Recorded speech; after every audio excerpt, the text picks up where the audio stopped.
여러분 환영합니다.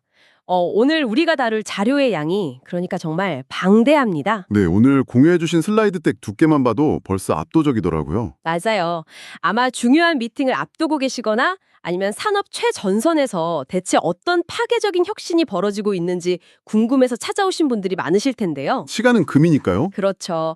그래서 여러분의 소중한 시간을 존중하는 의미에서 오늘 준비된 이 두꺼운 텍스트와 데이터의 산더미 속에서 핵심만 빠르고 아주 깊이 있게 짚어내겠습니다. 오늘의 심층 탐구 미션을 명확히 설정해보죠. 좋습니다. 오늘 해부할 자료가 정확히 어떤 거죠? 바로 리커슨 파마슈티컬스 기업 분석 및 산업 전망 보고서입니다. 특히 오늘 공유해주신 슬라이드 자료의 흐름을 그대로 순차적으로 따라가 볼 텐데요. 슬라이드 순서대로 가면 지금 제약산업의 근본적인 변화를 뜯어보기가 아주 수월하겠네요. 네, 본격적으로 들어가기 전에 그 전통적인 제약산업이 수십 년간 앓고 있는 고질병부터 이야기해봐야 할 것 같아요. 이른바 이룸의 법칙이죠. 아, 무의 법칙을 거꾸로 뒤집은 그 단어요? 네, 상황이 얼마나 심각한지 잘 보여주잖아요. 신약 하나 개발하는데 보통 10년에서 12년이 걸리고 20억 달러라는 천문학적인 비용이 소모되거든요. 그런데도 임상에 들어간 약물의 90%가 실패하는 게 현실이죠? 맞습니다. 10년을 바친 프로젝트가 임상 3상에서 독성 문제로 엎어질 때 과학자들이 느낄 그 절망감 상상이 되시나요? 정말 뼈아픈 일이죠. 좋아요. 하나씩 짚어보죠. 리커스는 이 절망적인 병목 현상을 어떻게 엔지니어링과 AI의 영역으로 끌어들였을까요? 첫 슬라이드가 보여주듯 이들은 랩트 클라우드 플랫폼을 구축했습니다. 이 상황을 제대로 이해하시려면요. 리커슨이 단순히 기존 실험실에 로봇팔 몇 개, 자동화기기 몇 대를 들여놓은 수준이 아니라는 점을 먼저 깨달으셔야 합니다. 단순한 자동화가 아니라는 거군요. 네, 여기서 핵심은 신약 개발의 산업화입니다. 과거 제약산업은 장인의 수공업에 가까웠잖아요. 뛰어난 과학자의 직관이나 특정 단백질에 대한 단편적인 가설 하나에 수조 원을 베팅했죠. 그야말로 뭐 아니면 도식의 베팅이었네요. 그렇죠. 하지만 리커스는 철저히 데이터와 컴퓨팅 파워를 기반으로 접근합니다. 관찰과 직관의 영역이었던 생물학을 예측 가능하고 통제 가능한 공학의 영역으로 끌어올린 완전히 새로운 테크바이오 패러다임의 시작인 겁니다. 그 패러다임을 지탱하는 데이터 규모를 보면 정말 막 비현실적이라는 생각까지 듭니다. 슬라이드에 리커슨이 자체 구축한 데이터 규모가 50페타바이트에 달한다고 나오더라고요. 50페타바이트요? 정말 어마어마한 수치네요. 여러분, 50페타바이트면 단순히 엑셀 파일이나 염기 서열 텍스트가 쌓여 있는 게 아니거든요. 이들은 공장 규모의 자동화된 연구실에서 매주 220만 건의 실험을 수행합니다. 일주일에 220만 건이요? 네. 그리고 단 일주일 만에 1620만 장의 세포 이미지를 만들어냅니다. 수백만 개의 각기 다른 화합물을 세포에 떨어뜨리고 그 세포가 어떻게 반응하고 찌그러지고 변화하는지를 초고해상도 이미지로 찍어내는 거죠. 여기서 매력적인 부분은 이 엄청난 데이터가 그저 창고에 쌓여있는 죽은 정보가 아니라는 겁니다. 보고서에서 강조하는 완벽한 폐쇄 루프, 즉 랩인 더 루프 시스템 안에서 쉴 새 없이 순환하고 있거든요. 이 폐쇄 루프라는 개념이 구체적으로 어떤 건가요? 왜 중요한지 설명해 드릴게요. AI가 방대한 생물학과 화학 데이터 속에서 수조 개의 상관관계를 찾아내서 예측을 던집니다. 이 화합물이 이 질병에 효과가 있을 것이다 라고요. 가설을 세우는 거군요. 네, 그럼 즉각적으로 물리적인 실험실의 로봇들이 그 예측을 실제 세포에 테스트하죠. 그리고 성공하든 실패하든 그 모든 결과값이 다시 AI 모델을 학습시키는 비료가 됩니다. 아, 실패한 데이터조차도 버려지는 게 아니네요. 맞습니다. 인간 연구자가 이건 내 가설과 안 맞으니 버리자 라고 하는 편견이나 선입견이 개입할 틈이 철저히 배제되는 겁니다. 인간의 편견이 아예 차단되는 거군요. 네, 시간이 지날수록 모델은 스스로 진화하고 이것은 경쟁사들이 돈을 쏟아부어도 단기간에 따라잡을 수 없는 거대한 진입장벽이 되죠. 진입장벽 하니까 다음 장에 나오는 컴퓨팅 파워 이야기를 안 할 수가 없네요. 이 거대한 50펙타바이트의 시각적, 생물학적 데이터를 처리하기 위해서 리커스는 엔비디아서 손을 잡았습니다. 바이오하이브2라는 자체 슈퍼컴퓨터를 구축했죠. 맞습니다. 무려 전 세계 탑 500 슈퍼컴퓨터 중 76위권에 오르는 성능인데 이 거대한 인프라를 단 3주 만에 조립하고 구축해냈다고 해요. 3주 만에요?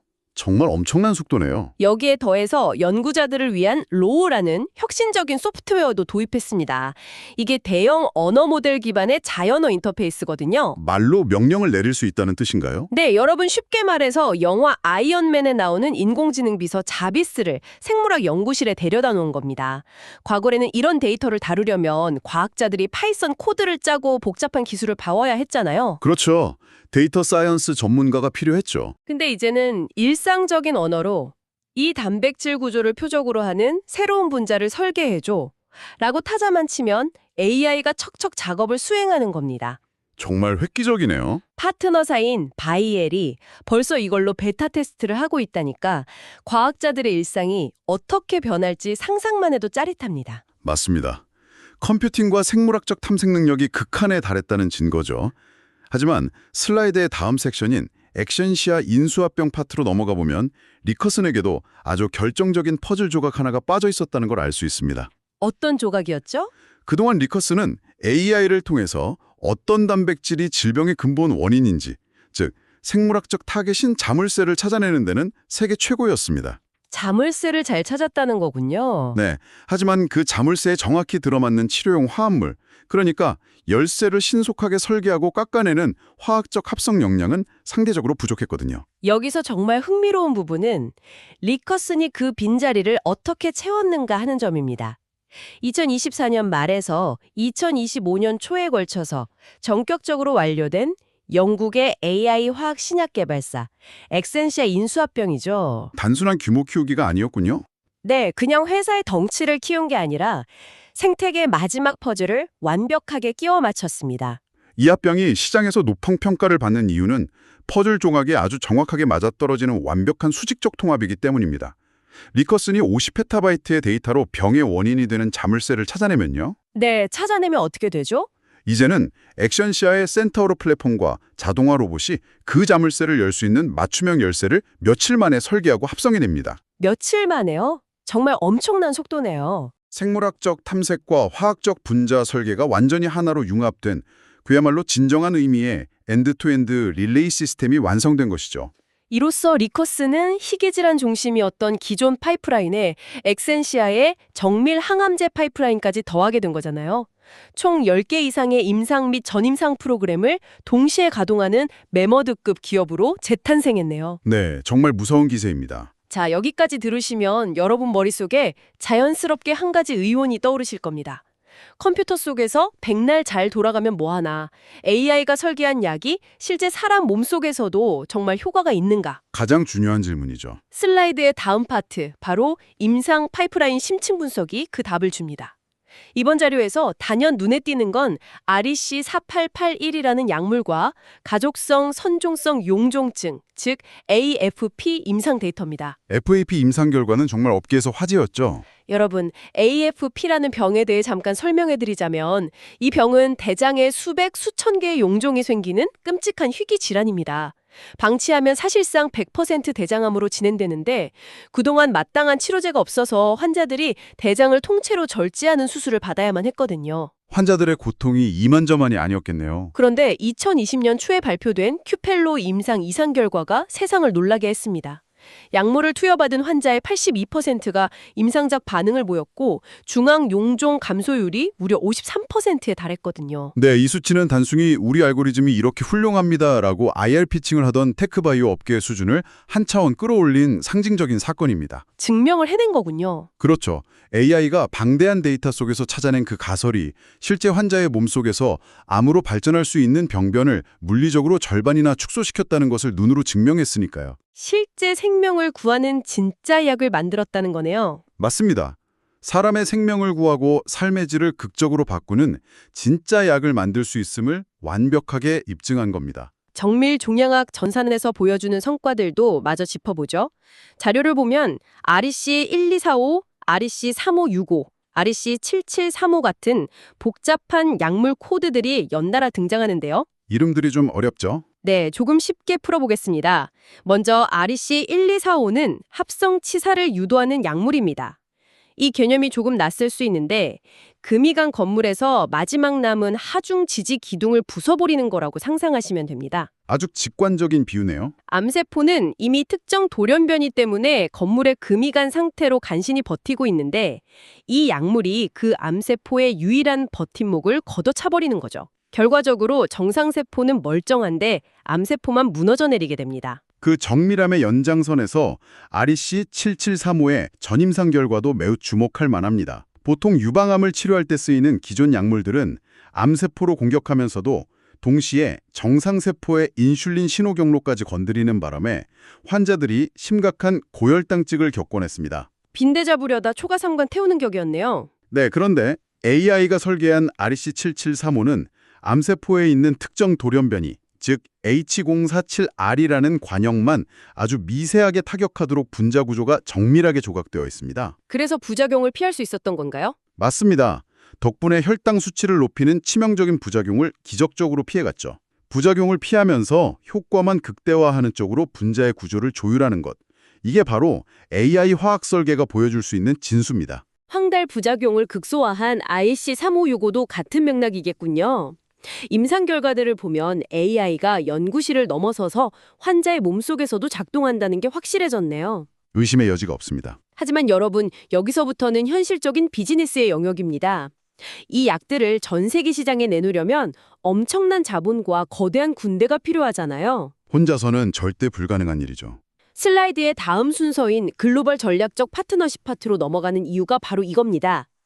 리커스는 이 모든 파이프라인을 혼자서 짊어지지 않고 개방형 혁신을 통해 사노피, 로슈, 바이엘 등 글로벌 빅파마들과 아주 영리하게 생태계를 구축하고 있습니다. 훌륭한 전략이네요. 사노피와의 협력에서는 이미 2026년 2월에 5번째 마일스톤을 달성해서 누적으로 1억 3,400만 달러를 벌어들였고요. 이걸 더 큰 그림과 연결해 보면 루시와 진행 중인 소교세포 지도 프로젝트가 얼마나 엄청난 일인지 이해할 수 있습니다. 소교세포요? 여러분, 소교세포는 쉽게 말해 우리 뇌 속에 있는 면역 경비대입니다. 알츠하이머나 파킨슨병 같은 중추신경계 질환을 이해하는 핵심 열쇠죠. 뇌 질환 연구에 필수적이겠네요. 하지만 뇌세포는 너무나 민감해서 실험실 환경에서 대량으로 배양하는 것 자체가 불가능에 가까웠습니다. 그런데 리커스는 줄기세포 기술을 고도화해서 무려 100억 개 이상의 극도로 민감한 소교세포를 배양해냈어요. 100억 개요. 와, 정말 대단하네요. 그리고 이를 AI로 분석해 초고해상도 지도를 만들었죠.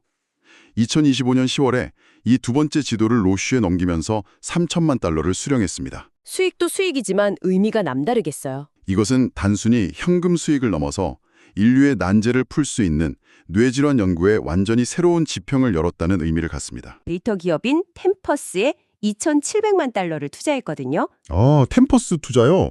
정제된 실험실 데이터와 온갖 노이즈가 섞인 실제 환자 데이터 사이에 간극을 메우기 위한 아주 현명한 해지 전략이었습니다. 데이터의 완성도를 높인 거군요. 자, 그런데 여기서 잠깐 브레이크를 걸어보겠습니다. 그래서 이게 다 무슨 의미일까요? 슬라이드의 다음 장인 재무 성과를 보면 충격적인 숫자가 등장합니다. 어떤 숫자죠? 2025년 한 해 동안 거둔 순손실이 무려 6억 4,480만 달러입니다. 여러분, 한 해에 8천억 원이 넘는 돈이 증발한 겁니다.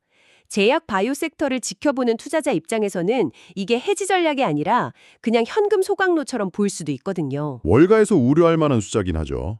경영진은 대체 이 엄청난 적자를 어떻게 정당화하고 있는 겁니까? 충분히 가질 수 있는 합리적인 의심입니다.